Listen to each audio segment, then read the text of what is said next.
الجنازة. وتقدمت الملكة إليزابيث صفوف المعزين، وهي أول جنازة تشارك فيها منذ عام 1965 منذ وفاة وينستون تشرشل.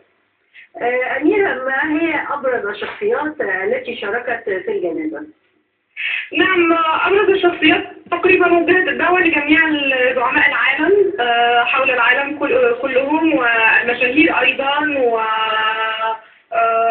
من زعماء العالم الحاليين تم دعوة الرئيس المالي السابق مهاتير محمد مثلا، وهناك هيلاري كلينتون وزيرة الخارجية الأمريكية، رئيس الوزراء الإسرائيلي بنيامين نتنياهو، وعدد من الزعماء العرب وممثلين عن نيلسون مانديلا، ويحضر أيضا رئيس وزراء كندا وأستراليا ورئيس المفوضية الأوروبية.